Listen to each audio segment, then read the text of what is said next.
Hmm, this is a special video content karena hari ini gua akhirnya menginjak usia 50. Yes, ketika video ini dibuat, gua bangun tidur di usia 50 tahun. 50 tahun itu adalah setengah dari 100. Setengah abad. Rasanya seperti apa? Sama aja sama seperempat abad. Karena dipakai pecahan gitu ya, seperempat, setengah, 3/4 itu jadi kayak lebih ringan gitu menghadapinya. Tapi ketika di-convert menjadi 50,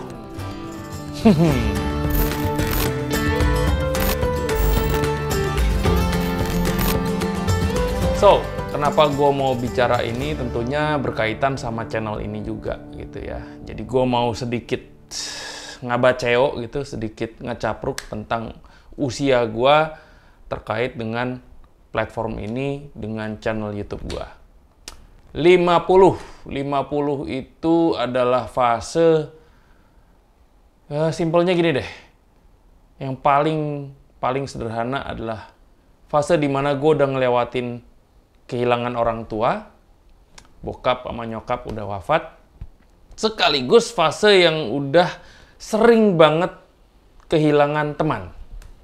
Fase dimana gue udah beberapa kali nganterin teman sebaya ke kuburan, mengantarkan mereka menuju penciptanya. Sementara gue di sini masih dikasih napas untuk terus menjalani hidup. Terima kasih kepada Sang Maha Kuasa karena gue masih dikasih napas sampai detik ini.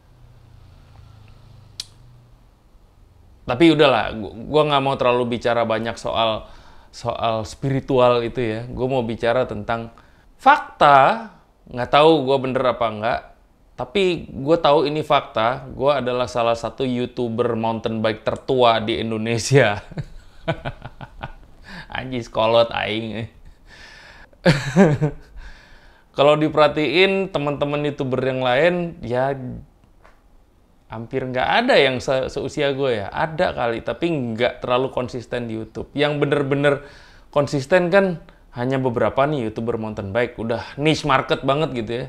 Dan gue ada di situ masih goes, masih nge-review produk, masih gujrak-gijruk seserian gitu, ketawa-ketawa sama teman-teman, goes bareng, nyobain trek-trek ajaib, jalan jauh, keringetan, masih terus melakukan itu. Pertanyaan besarnya, apa yang bikin gua bertahan tetap bikin konten mountain bike di YouTube? Jujur, karena gua punya utang terhadap mountain bike. Jadi gini ceritanya, sedikit dongeng lah ya. Hidup gua 50 tahun ini udah ngalamin banyak fase lah, banyak era. Zaman Orde Baru, di mana TV, gua ngalamin TV hitam putih, TV warna, lu cuma dapat satu channel gitu di TV yaitu TVRI. Video Betamax, VHS, gua ngalamin perpindahan teknologi, perubahan teknologi ke arah zaman pager, zaman handphone yang waktu itu mahal banget. Yang cuma orang-orang yang tajir doang yang punya gitu. Gue cuma bisa ngeliat teman-teman gue punya handphone sampai akhirnya gue bisa punya handphone sendiri. Terus zaman internet mulai masuk 95 apa 96 ya, itu internet mulai masuk. Gue masih pakai modem yang built-in yang di dalam CPU, bukan modem yang eksternal ya, tapi yang internal. Pakai line telepon dulu, nelfon ke provider, lalu connect, baru kita bisa masuk ke internet. Kalau zaman dulu udah Telkomnet instan gitu, apa lagunya ya? 0809894 kali. Edan sih itu iklan, bisa sampai nempel. Dan mungkin salah satunya gara-gara iklan itu juga yang bikin gue terjun ke dunia iklan. Tapi sebelum itu gue ngalamin yang namanya reformasi, turun ke jalan, ribut sama Dalmas, ribut sama Garnisun, idealis gitu, anti Golkar. Tapi nggak pro juga sama partai lain waktu itu ya anti Golkar aja karena anti Orde Baru gitu. Itu juga yang bikin gue seneng sama politik. Sampai beres reformasi, akhirnya gue kecemplung di dunia audiovisual yang sebenarnya passion gue. Cinta banget gue sama membuat sebuah karya audiovisual bergerak. Bener-bener gue sangat mencintai itu. Itu juga macam-macam, dari zamannya masih film seluloid, belum digital, belum ada kamera digital atau proses digital. Ngedit juga masih pakai tape yang wik, masih diputer-puter gitu. Sampai mulai masuk ke era digital, di mana ngedit juga udah mulai pakai komputer. Lalu gua kecemplung di dunia iklan, di mana gua senang sekali merayu orang untuk membeli produk atau minimal banget mencoba produk gitu. Gue senang banget gitu mempengaruhi orang untuk mencoba sebuah produk. Sampai akhirnya mulai masuk ke kamera digital yang canggih-canggih, mulai masuk ke action cam. Itu semua gue alamin. Dan bener-bener gue getolin. Gue sempet punya PH, production house, bikin iklan, yang pressure-nya gila banget. Selama hidup gue itu isinya stres. Lu tau lah, Gen X tuh hidupnya penuh dengan fight, stres. Pressure-nya sangat tinggi. Nah, ketika gue bikin PH itu pressure-nya sangat tinggi sampai hidup gue bisa dibilang hampir berantakan. Begadang terus, makan gak bener, ngerokok, Marlboro merah 3 bungkus sehari, men. Kalau gue syuting di lapangan nggak ada capeknya, lupa makan, lari sana lari sini, bawa kamera, wah teriak sana teriak sini, bikin kreatif begadang-begadang, pulang pagi. Gue nggak pernah ketemu anak gue ketika berangkat sekolah. Gue ketemu sama anak istri gue itu weekend, karena kalau weekday itu gue pulang pagi, anak-anak berangkat sekolah, gue lagi tidur. Lalu gue berangkat siang, anak-anak pas pulang sekolah. Jadi bener-bener nggak pernah ketemu. Dan karena pressure kerjaan yang edan eling itu banyak sih, bukan sedikit banyak. Banyak sekali merubah karakter gue. Yang tadinya passionate, seru, asik gitu, akhirnya mulai masuk ke kerjaan yang kewajiban. Pressure gede, deadline, klien ngehajar, gue harus tekan budget dan sebagainya. Akhirnya kebawa pulang ke rumah. Gue menjadi sosok yang sangat emosional, sangat temperamental, dengan fisik yang dodol. Karena seminggu sekali gue harus sakit. Udah bukan pasti sakit lagi, harus sakit. Pola hidup berantakan kayak begitu, gue minimal banget itu seminggu 2 kali gue migrain. Seminggu sekali itu gue flu, seminggu sekali itu ada syaraf yang kejepit, ada otot yang kecentet, keseleo. Itu pasti. Apalagi menjelang syuting, tiba-tiba gue nggak bisa nengok lah, udah kayak robot. Badan kaku. Tidur gue ngoroknya, parah banget. Jadi gue pulang dengan mental yang berantakan. Emosional, tendang pintu, marah-marah terus di rumah. Gue menjadi seorang ayah yang sama sekali tidak menyenangkan. Sangat-sangat menyebalkan. Gue menjadi seorang ayah yang picaboken gitu kata orang Sunda. Karena gue kerjaannya marah-marah terus. Kalau gue pulang rada cepet dikit, misalnya gue pulang cepet tuh jam 12:30 ya. Jam 12:30 gue balik, Indomie. Gue pasti mie instan. Anak-anak udah keburu tidur. Wah, nggak bener deh. Sampai akhirnya ada satu momen jantung gue bilangnya apa, palpitation apa. Gue general check up karena gue ngerasa jantung gue berdebar-debar aneh. Dan setelah general check up, ya iya, kolesterol tinggi, semua tinggi. Wah, berantakan deh. Gue treadmill, dodol banget. Sampai akhirnya pas ngecek jantung, dokter bilang ada kelainan pada jantung gue dan sudah masuk di resiko jantung koroner. Saat itu nggak bisa diapa-apain, selain gua yang harus ngebenerin kondisi jantung gua itu. Otot jantung gua harus dibikin lentur. Caranya gimana? Harus olahraga. Gua adalah sebel banget sama olahraga. Gue meninggalkan olahraga itu di tahun 2002 lah ketika gue mulai kerja. Tadinya gue macem-macem olahraga, ada bela diri, panjat tebing, tenis, basket, macem-macem lah. Jadi gue tinggalkan, sibuk dengan Metropolitan. Nah, ketika gue harus kembali lagi olahraga, gue nggak mau olahraga yang monoton. Hidup gue rock and roll, hidup gue tuh nggak pernah sama tiap harinya. Hidup gue itu random, jadi gue nggak suka olahraga yang monoton. Harus olahraga yang random juga.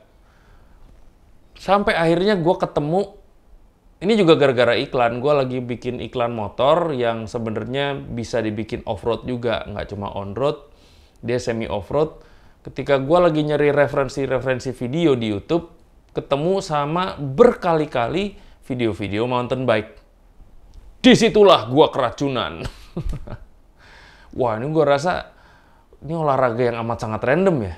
Karena mau jalur yang sama juga tetap rasanya beda gitu. Karena mungkin menginjek batu yang beda, akar yang beda, cara nginjeknya juga beda, angle-nya beda. Rasa capeknya juga lagi beda gitu di titik itu. Jadi ini olahraga yang sangat random gitu. Nggak kayak lari atau road bike yang nguk gitu. Tapi mountain bike itu ada naik turun kiri kanan depan belakang yang selalu berbeda di setiap titiknya gitu, di setiap posisinya. Ya udah, dari titik itu gue coba mountain bike dan gue mulai olahraga. Dan itu sangat merubah segalanya. Apa yang merubah segalanya itu? Jadi ternyata mountain bike dalam hidup gua ketika gua konsisten ngelakuin itu merubah mental gua, merubah suasana hati gua. Itu yang bener-bener pertama nongol. Efek pertama ketika gua habis mountain bike, itu gua ngerasa happy, gua ngerasa senang. Gua pernah ngebahas ini di konten gua, ngebenerin otak pakai otot. Yes, efek langsung dari mountain bike itu bukan ke fisik yang gue rasain, tapi justru ke mental. Gue jadi lebih relax, gue jadi lebih ngerasa ada rasa puas, gue punya rasa nerimo gitu, gue punya rasa bersyukur, entah kenapa gitu. Yang pasti gue pernah bahas sih, ada dopamin, serotonin, dan endorfin yang membuat gue punya rasa bahagia di otak gue, di mental gue. Nah, seiring dari itu, secara fisik gue juga ngebangun stamina kan. Semakin bugar, semakin bugar, semakin bugar. Yang akhirnya gue jadi punya cara gue berdiri juga jadi beda. Cara gue, postur tubuh gue yang tadinya bungkuk, males-malesan, muka kerung gitu, mulai akhirnya menjadi kayak olahragawan ya. Jadi lebih tegap gitu, gue jadi apa ya, bugar ya istilahnya ya. Gue menyikapi segala sesuatu jadi lebih optimis gitu. Secara mental jadi lebih bahagia, lebih optimis. Gue postur jadi lebih bener. Dan sakit-sakitan gue tiap minggu itu hilang. Praktis gue sakit flu doang gitu paling cuma setahun sekali men. Kalaupun ada yang sering ketika perubahan cuaca, ya 2-3 hari beres. Kadang 2 hari doang beres. Paling COVID doang. Itu juga COVID gue nggak ngerasa sakit. COVID ya gue diisolasi doang gitu. Dan ketika diisolasi, ya gue ngedit gitu. Dan justru karena perubahan besar ini, gue ngerasa mountain bike sudah punya jasa yang besar untuk hidup gue. Di rumah gue jadi lebih ramah, gue jadi lebih nyambung sama anak-anak gue. Gue bangun jadi pagi, bisa ngantar mereka sekolah. Gue menjadi pribadi yang akhirnya menyenangkan buat anak-anak gue. Gue jadi bisa lebih mesra sama anak istri, lebih komunikatif, lebih bisa berdiri di sepatu mereka. Berantem gue di keluarga jauh berkurang. Marah-marah gue praktis hilang deh. Jadi benar-benar menjadi pribadi yang menyenangkan dan terjadi balance equilibrium di rumah. Ini buat gua jasanya mountain bike. Ya sebenarnya jasanya Tuhan gitu yang membuat gua nyemplung ke mountain bike gitu. Kalau gua nggak disentil jantung juga gua nggak akan jadi olahraga kan. Ini jasa Tuhan. Tapi kalau di level dunia buat gua ini jasanya mountain bike. Dan karena itu jugalah akhirnya gue memutuskan untuk give back gitu ya. Rasa terima kasih gue ke mountain bike itu gue ungkapkan dengan membuat channel Rock and Roll Daddy. Rock and roll karena hidup gue random dan gue seneng sama musik rock and roll yang random. Menghadapi segala sesuatu dengan mental rock and roll. Rock and roll kan sajalah, itu kan mental gue. Dengan penyelamat hidup gue yaitu mountain bike, dikemas dalam sebuah karya yang merupakan passion gue yaitu audiovisual bergerak, konten video. Gue harus melakukan ini dan nge-share ke kalian semua supaya siapa tahu ada yang punya posisi sama dengan gue, hidup stres, pressure tinggi dan sebagainya. Gue bisa menawarkan salah satu solusi untuk ngebenerin hidup lewat mountain bike. Lu tinggal tonton konten gue dan gue berharap siapa tahu terinspirasi dari situ. Itu yang gue lakukan sebagai bentuk terima kasih gue kepada mountain bike. Pertanyaannya adalah gimana cara gue bertahan untuk terus nge-share ini ke lu? Ada beberapa jawaban. Yang pertama adalah ya tadi itu. Gue harus selalu ingat kalau ini gue lakukan supaya semakin banyak orang yang insya Allah terinspirasi dari benda mountain bike yang telah menolong gue. Siapa tahu lu dengan benda yang sama, lu juga tertolong ketika lu punya masalah fisik atau mental. Gue menawarkan itu. Itu yang selalu harus gue ingat sehingga gue selalu semangat untuk bikin konten tentang mountain bike. Berikutnya bagaimana cara gue untuk bertahan adalah gue harus selalu ingat bahwa even though meskipun gue punya usia adalah 50 tahun, buat gue itu plat nomor, men. Karena gue ogah move on dari umur 25 atau 30-an.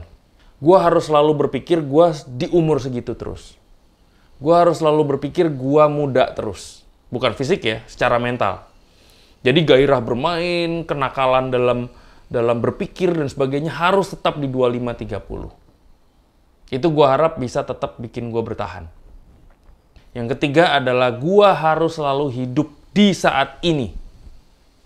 Tiap orang punya masa lalu yang buruk atau masa lalu yang baik. Punya masa jaya atau punya masa dodol. Gue mencoba untuk nggak terlalu banyak melihat ke masa lalu. Apakah itu untuk merayakan masa lalu, gue pernah jaya di masa lalu, atau untuk menyesali masa lalu karena gue pernah bobrok di masa lalu. Gue mau mencoba untuk nggak mau terlalu banyak mikirin itu, dan gue mau bener-bener mayoritas hidup gue diisi dengan hidup untuk saat ini. Live for today, live for the present day, present time. Not even gue mau lihat ke masa depan, karena masa depan belum terjadi. Masa lalu sudah terjadi, udah lewat, udah di belakang. Masa depan masih di depan. Yang harus gue fokusin adalah hari ini, saat ini, detik ini. Ini yang mau gue lakukan. Ini gue sekarang ngomong sama lu. Ini yang gue fokusin. Gue mau merayakan hidup gue di saat ini. Detik per detik, benar-benar eling, benar-benar sadar bahwa hey, saya hidup, saya hidup, saya hidup, saya hidup. Saya adalah saya saat ini. Bukan saya kemarin, bukan saya di depan. Saya adalah saya saat ini. Terlalu filosofis ya? Ya, pokoknya yang penting gue ungkapkan lah. Bagaimana lu mengerti, ya terserah masing-masing. Tapi itu cara gue. Dan yang keempat, cara gue untuk bertahan, semoga bisa bertahan, adalah kalian. Gue sekarang punya subscriber 20.000. Banyak orang bilang, lu subscriber lu perkembangannya lelet banget, Nes. 10.000, 20.000, lelet banget. Orang lain udah 100.000, udah segala macam. Well, gue nggak mau ngelihat berapa jumlah subscriber gue. Tapi yang gue mau lihat adalah gue bertahan karena masih ada yang percaya gue bisa ngasih bantuan, gue bisa ngasih manfaat, yaitu kalian. Masih ada yang mau nonton gue dan believe kalau apa yang gue lakukan ini, mountain bike yang telah menolong gue ini, juga bermanfaat buat kalian.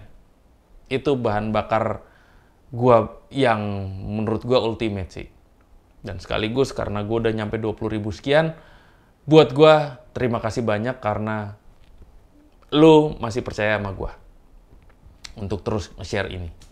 Tapi aing jadi terjebak, aing jadi kieu wae, jadi ngonten wae. Gue tuh pengen bikin konten yang lain juga selain mountain bike loh. Gue pengen bikin konten politik atau konten apalah gitu, masak-memasak. Konten politik dan peradaban umat manusia di Indonesia Raya. Ini menarik juga nanya. Ya pokoknya gitulah. Kalau nggak ada kalian, gue mungkin juga udah putus asa. Jadi mungkin gue, kalau nggak ada kalian, gue juga udah nyari cara lain berterima kasih kepada mountain bike, nggak lewat platform ini lagi. Untuk itu, terima kasih banyak. Gue amat sangat merasa berterima kasih karena kalian tetap ada di depan layar ini, ngeliatin muka gue yang tua, tapi menolak tua dengan rambut yang gondrong jabrik putih nggak jelas ini. Terima kasih banyak. So, kira-kira itu yang harus gue ungkapkan. Kenapa? Karena gue ngerasa umur 50 adalah sebuah milestone gitu ya. Bahwa di umur 50, sebagai salah satu YouTuber tertua, YouTuber mountain bike tertua di Indonesia, gue masih tetap ngonten. Gue ngerasa gue harus bikin channel ini sebagai, ya sebagai tonggak, sebagai milestone. Bahwa, hey, Ganesh pernah ada di titik 50 tahun dan masih tetap konten. Gue cuma berharap lo, temen-temen kalian, please ingetin gue di komen atau di mana kalau gue udah mulai post power syndrome. Ketika gue udah mulai merayakan masa lalu, itu buat gue keluar dari rel. Zaman gue dulu, sepeda gue dulu, gue geleh banget sama itu. Jadi kayak ngelihat baby boomers, men. Zaman papa dulu, zaman perang, kita berjuang. Pret lah. Ini zaman sekarang, udah nggak ada Belanda, udah nggak ada gitu. Jadi ya sudahlah, berhenti ngomongin tentang company gitu. Gue geleh banget sama orang yang merayakan masa lalu, padahal masa lalu itu sudah lewat. Jadi please ingetin gue kalau misalnya gue udah mulai terlihat seperti post power syndrome, tulis di komen. Om, orang tuh ada masanya dan tiap masa itu ada orangnya. Udah ingetin itu aja ke gue. Jangan post power syndrome, Om. Berikutnya adalah satu hal yang harus gue mention juga, yaitu kenapa gue bertahan di format YouTube 15-30 menit. Ketika attention span lu atau waktu lu untuk menaruh perhatian itu semakin pendek, itu secara mental lama-lama ngegerus yang akhirnya lu menjadi orang yang nggak puas, dan akhirnya bisa terjadi gangguan kesehatan mental. Gue pernah bahas itu di konten yang benerin otak pakai otot itu. Karena konten panjang untuk disimak ini baik untuk mental. Ada rasa sabar, ada fokus, lebih banyak informasi komprehensif yang dicerna, banyak sekali manfaat ketika lu menyimak sesuatu di jangka waktu yang proper ya, 15-30 menit itu proper. Itu sangat baik untuk mental lu. Jadi gue tetap akan bertahan itu sebagai usaha gue untuk ngebenerin masalah kesehatan mental di masa saat ini gitu, di masa sekarang. Jadi please sabar deh kalau gue bikin konten panjang tuh, gue punya maksud itu, gue punya tujuan itu yang siapa tahu bermanfaat, siapa tahu mulia, siapa tahu bener-bener bisa ngebenerin kesehatan mental penonton. Kalau ada.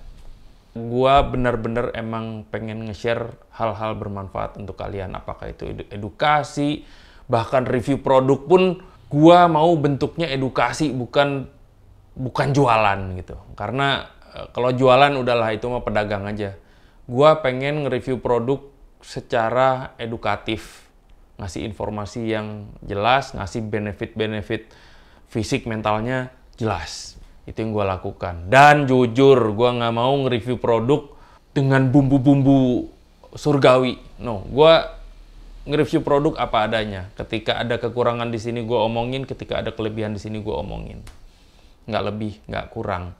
Kira-kira begitu guys. Aing ngabaceo loba kieu. Mohon maaf ya. Mohon bersabar. Oke, please like, please share, please subscribe untuk yang belum. Dan gua akan nyiapin konten-konten yang makin lama makin berkualitas. That's it for today. Thank you for watching and I'll see you in the next video. Rock and roll guys. Gocap, aing gocap men. Gocap rasa cetiau. rock and roll. Roll the camera and action.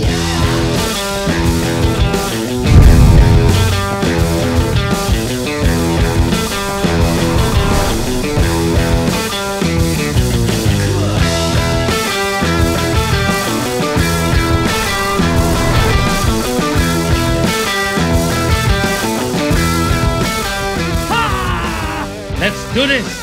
Rock and roll.